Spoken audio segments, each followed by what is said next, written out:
James, very, very good of you to sit down and tell us a bit about your company, One Step Recruitment. Thank you very much, and very good morning to you. How are you this morning? I'm really well, thank you. Yeah, pretty good. Enjoying this lovely sunshine at the moment. So yeah, pretty good. Isn't it just great? I'm looking outside and see the deer walking around. It's fantastic.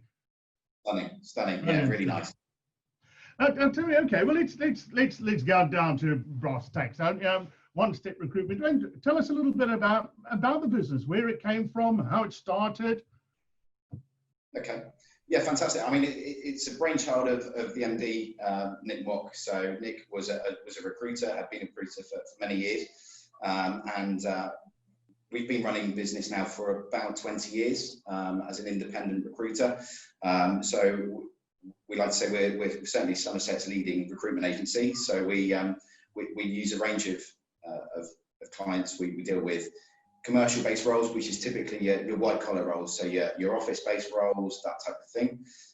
We cover industrial as well, so that's your warehouse, but we've just branched out into more sort of specialist niche roles, so that's care. Obviously, in this current situation, in this current climate, with regards to care, it's obviously needed in terms of providing care staff, nurses, etc. But we've also got a very much an affluent technical division, so that deals with anything that's more specialist roles, so ranging from IT to production in terms of engineers, manufacturing, production managers, that type of thing, really. So we are very much a generalist, but we've got those specialist divisions as well. So yeah, business at the moment is pretty good. Despite the current climate, we've managed to sort of stay afloat, and we feel there's going to be certainly a need moving forward into the future with regards to recruitment. Oh, that's great. Thanks. It's a wonderful overview. So 20, 25 years, it's a long time, I think, to be in business. So a lot of experience there. I was actually going to ask you, what is your target market? But as you said, a generalist. So you're right across the piece. What is the biggest demand in Somerset? Is it sort of equal across all the sectors, or would you say there's one that sort of stands out more? Certainly at this current moment in time, as we stand today, is very much the care industry is very much needing those staff, that staff. However, there is a fairly even keel across the board. I would say if we were to have the most staff would be, or the most demand rather, would certainly be within the kind of the industrial sector. So pickers, packers, production lines, etc. But also we're really seeing a need for the engineering side as well. And Somerset, where we're based, is quite a production sort of central, really. You know, certainly we've got an office in Chard in Somerset, and that's a big industrial town. So we provide many staff for those industries within that town and surrounding areas, really, as well. So yeah, big demand in that sort of side of things, really, at the moment. And the aerospace industry is also quite big, with Leonardo helicopters in Yeovil. Do you see that as a bit of a target market? Yeah, potentially. Yeah, I think, you know, obviously with things in the aviation industry at the moment, that's all yeah, so to speak. But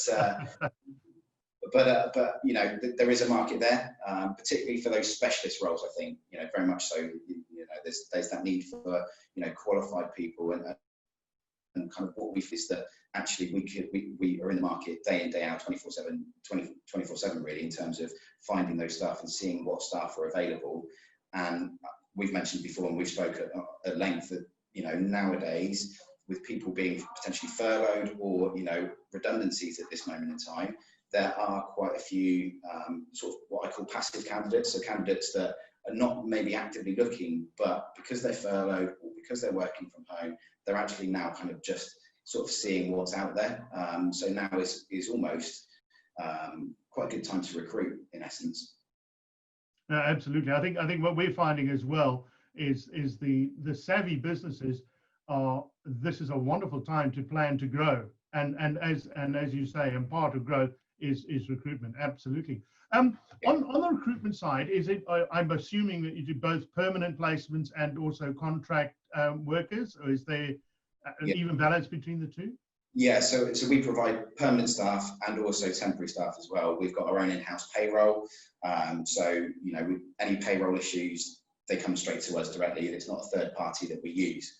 But yeah, there's quite a few permanent positions in terms of what we recruit for across the year, but also there's that need for temporary staff. So it's very much an even balance, Duncan, to be honest. It's very much if clients need staff, they come to us on a short-term basis for projects, for holiday cover, for sickness cover, see at the moment, but also that need for the permanent staff. And you know, what we do is we source those candidates that they need specific qualifications or they need specific skills. That's what we recruit for. So I think in essence then with the market, just to sum it up, it's across the piece. So businesses, if you're looking for a permanent or a contract worker, whether it be blue collar, white collar, regardless of the industry type or business type, come to One Step Recruiting, and and you guys are helping out. That's brilliant. You know, I think the question on everybody's lips at the moment is this thing they call COVID-19. We were 3 months into it. I think we're fortunately, hopefully, fingers crossed, sort of coming out of it to a new normal, whatever that means. But how has it impacted on you? I'm sure it has had a massive impact. So how has it impacted on you, and what have you found you've had to do to counter that impact? Okay, obviously, I think for 90% of businesses, it's obviously had a massive impact, I believe. For us, it's had a big impact. We had a number of sort of temporary staff out on production lines and things like that. So what we did is, you know, we had to drum back in terms of our business model. The care industry very much kicked off, as I've mentioned already. So we were just providing sort of permanent care staff. We've adapted somewhat in the sense that now we're providing temporary care staff. So there was a short-term need for care staff to go into care homes, to the NHS, to various different kind of you know, care authorities basically. And what we did is we had a bank of candidates, and actually we provided some temporary care staff. We've got access to DBSs as well, so we can do that ourselves online. So there was that real need to really sort of swing the business that way. But that's specifically care. But you know, we saw the permanent recruitment side of things obviously drop off as well. So people not recruiting, and that was inevitable. We saw that coming. Okay, but actually, so COVID-19 came along in sort of March. We had clients that were offered the staff that we put in front of them a permanent placement back in sort of February, March time to start in April. And what was great to see from local businesses, actually, they honoured those placements as well, which was really, really good. You know, they understood that talent is hard to come by, and actually people would be actively looking. So they honoured those placements and saw it come through. And actually, you know, they kept that placement going in April. And actually, April for us was okay. They honoured those placements, which was good to see, really. That's great. So it's something I've also noticed, and specifically in Somerset, is how we've all rallied together to support each other, and I think that's great, and we need to continue to do that. Hence these series of interviews. I think what's also true is interesting.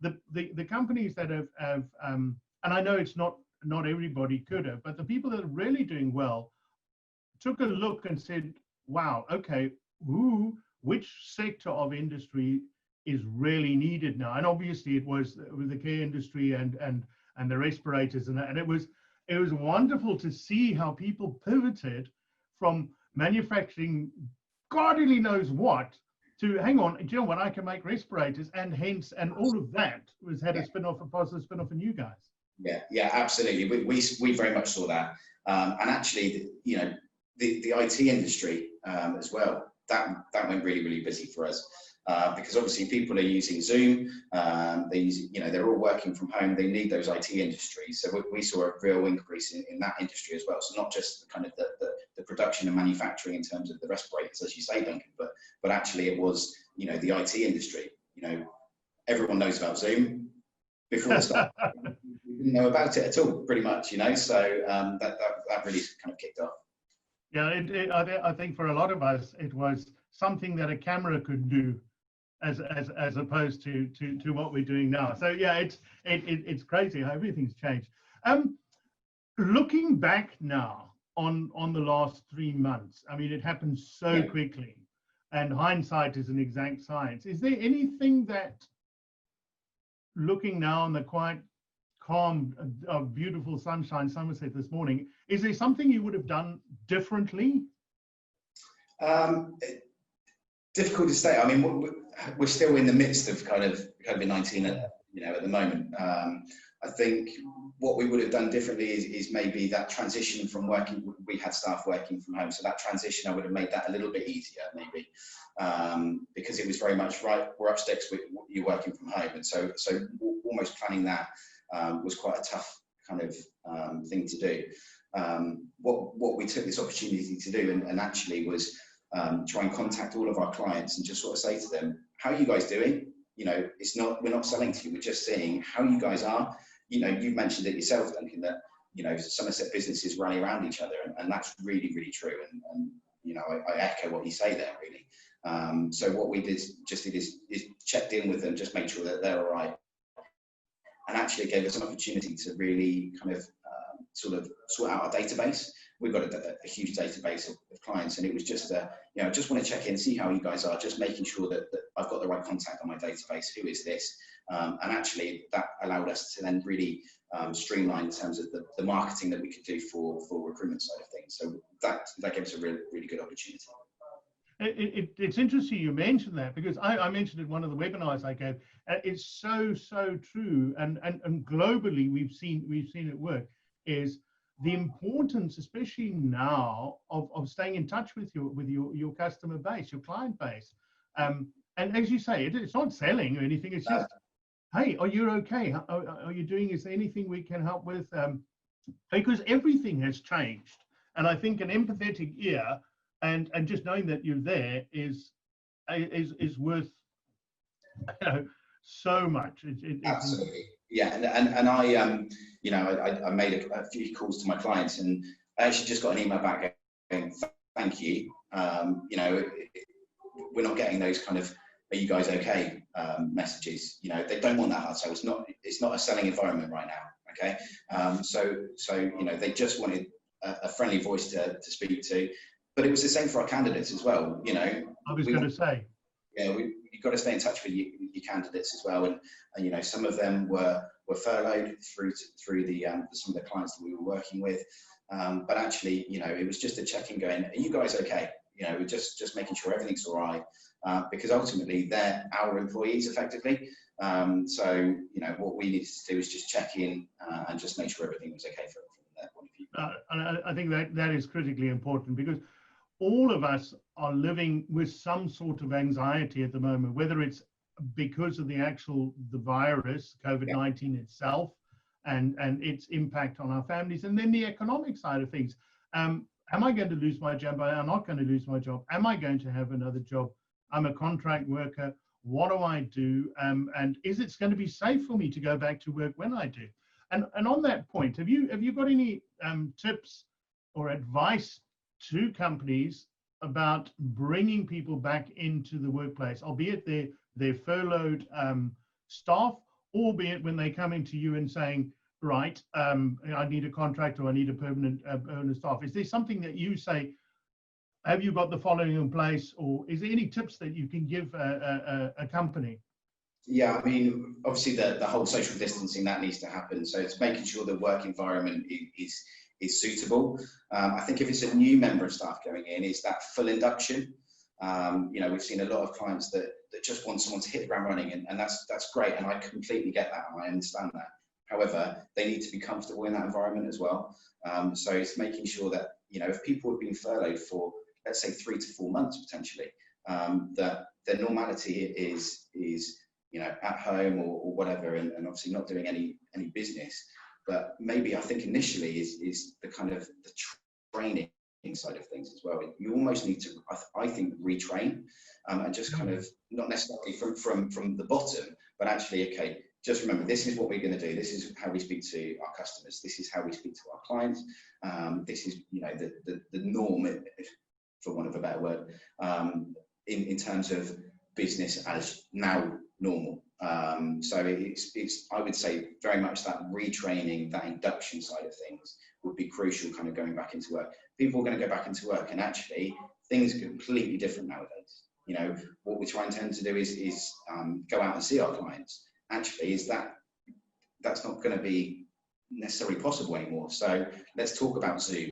Let's talk about, you know, the video calls and things like that, and sort of almost that retraining side of things. And in fact, I think everything that you say, I get it, because we're doing the same thing with our clients. When I'm coaching them, is encouraging them to do that. You've got to communicate. Your staff, your customer base, but your staff is in your team is what keeps your business going. Those are the interface with your customer. They're the ones that look after your customer, not you. So it's imperative that they have that. But what we're finding as well with Zoom is it's giving us a skill set or a capability that we never had. And what we're saying is, your induction, don't wait until they put their foot on the ground for the first time in the office or whatever. You've got Zoom. Yes. Have you thought about an induction program via Zoom? What about, you know, a training via Zoom? So I think there's so many things that if I'd said to, you know, James in February this year, I said, you know what, in 3 months' time, by the middle of June, you'll be operating like this and you'll be doing that. You would say, no, it's not going to happen. Yeah. But there's so many positive things that have come out of it, that you know, capabilities that we've got, and we've been forced to do something to survive, and that has actually given us these massive capabilities, which is incredible. Yeah, absolutely. Yeah, very much so. And you know, it's also the long distance thing as well. You know, actually, it's taught us a little bit. You know, actually, we don't need to jump on a train or drive to London or whatever. You know, I'd sit on the Recruitment and Employment Confederation at board for the examinations there, and I go up to London once every 3 months. And actually, I didn't need to. We did it all over Zoom. We had people from Yorkshire that come down to London. We had obviously people in London, myself in Somerset. And actually, we all came together, you know, via Zoom. The outcome was exactly the same. So I think moving forward, we're probably going to do that. So that is obviously, you know, let's say a positive coming out of something that's, you know, quite negative in terms of COVID-19, really. Absolutely, it saves you time, so your day is more productive, and it saves your bottom line as well, because you don't have that cost that you incur. Yeah. Carry on. Sorry. Oh, I was just going to say, you know, it was literally taking out my day. You know, we would get to London at 10 o'clock, and I would finish at 3, but that's my day. It's a 5-hour day. But actually now, that start in the morning, and I've got that end of day as well now. So actually, it's made my day more productive. Yeah, absolutely. And never mind the however many £100 it is to get up to Waterloo. Absolutely. Yeah. And I think that's going to change the face of things, intercontinental travel and stuff like that. Getting back to candidates and things like that, have you noticed yet, from a candidate point of view, or even from a company point of view, a bigger move towards flexible working and working from home balance type of thing? Have you seen that come into play yet? Very much so, Duncan. Yeah, I'll give you an example. A client wanted to recruit for someone in finance. They contacted me, and this was I'd probably say 3 weeks ago. Contacted me looking for someone on a permanent basis to work in finance. They said, actually, you know, we want this person to come in 3 days a week potentially. So what we're doing is, at the moment, we're working from home. Everyone's working from home. Spoke to the CEO of the business, and he said, actually, because people are working from home, there is a flexibility here that this person that you recruit for us can actually work from home. They're actually doing that. What it allowed that client to do is have a bigger pool of candidates. So rather than candidates that are within the vicinity of maybe 10 to 15 miles that would travel in, actually now we're looking at candidates that are, you know, further afield. You know, we're talking sort of 20, 30, 40 miles away, because they can do a Zoom call, they can do everything working from home. So I've very much seen that kind of, yeah, we're going to work from home. We've got temporary staff at the moment that are also working from home as well, and I think that will continue post COVID-19 really as well. So yeah, we've really seen a big shift in that sense. And it's interesting that, because I saw also in the corporate world, it's been a debate that's going on for about the last decade, this whole work-life balance. Yeah. And people were, yes, there was a lot of people that work from home, but companies were a little bit nervous about it. But I think now the last 3 months have shown, actually, do you know what? People, I can actually trust people. They do work. It does work. So yeah, my advice to companies has been is, if you can, really do put things in place that you can be flexible, that should they want to, you can. And you're right, your potential recruitment pool is so much bigger now. It is, yeah. Plus then from the candidate side, I can, if I live up in Wales, or wherever, I can quite conceivably work for a company, as you said, down in Chard or Axminster or something like that because of this. Yeah, absolutely. And we've really seen that, as I say, which has been really, an eye-opener. And you hit the nail on the head just then, Duncan, is the sense that, you've got to trust your staff. They ultimately come from you. You've employed them. They've been working with, for you for a number of years. Actually, trust them. If you don't trust them now, you're never going to trust them. Yeah. So it's the right person for you actually anyway. But actually, allowing them to have that flexibility, I think as a business, they will respect you more as well, because you've got that flexibility there. So I really think it will change the world in that sense, that people working from home. I think to sort of to summarize, I think great, wonderful. It's been absolutely magic to talk to you, and I think it's great to see a company like yours that has been flexible enough to change and to embrace all these changes that we've had in these exciting times. And I think the world is probably going to be a better place. I think we're going to work smarter than what we've done in the past. So there's one last question, or two last questions I'd like to ask you. One is, what are you most looking forward to when the lockdown restrictions are lifted? Can I say restaurants? you can indeed. Do you know what? I really miss going out for dinner. We enjoy going out for dinner, and actually I enjoy taking sort of clients out and going out for networking businesses. And we even met on a Zoom networking call, didn't we? So I'm going to miss that kind of some of that, but certainly restaurants. I'm going to miss. Not sure what else I'm going to miss. That's a great question, Duncan, to be fair.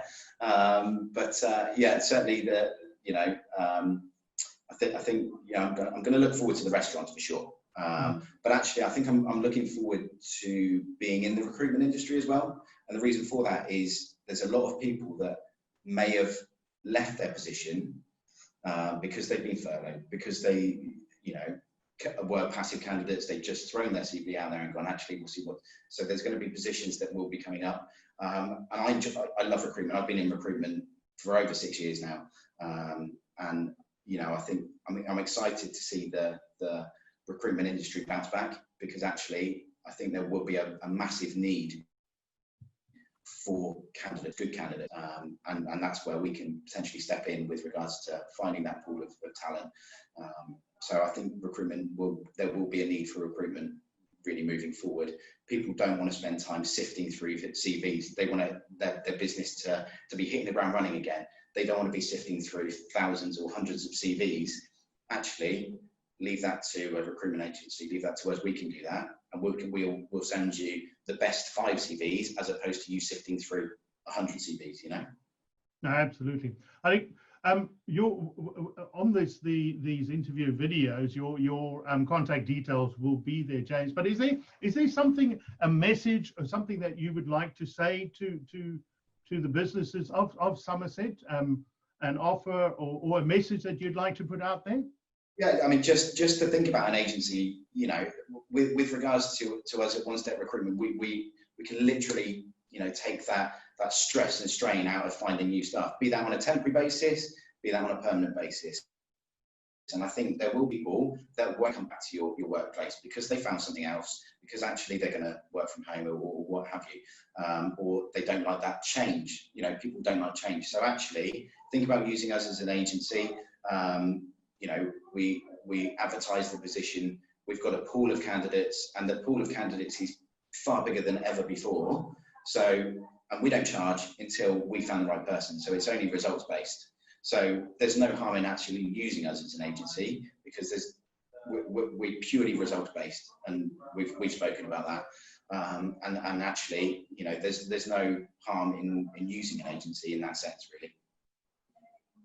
Brilliant. Thank you very much. That's wonderful. Thanks very much for your time, James. I think we're going to end it there. We've all busy days and get out there to the candidates. So thank you very much for your time. It really, really is appreciated. Good to chat to you.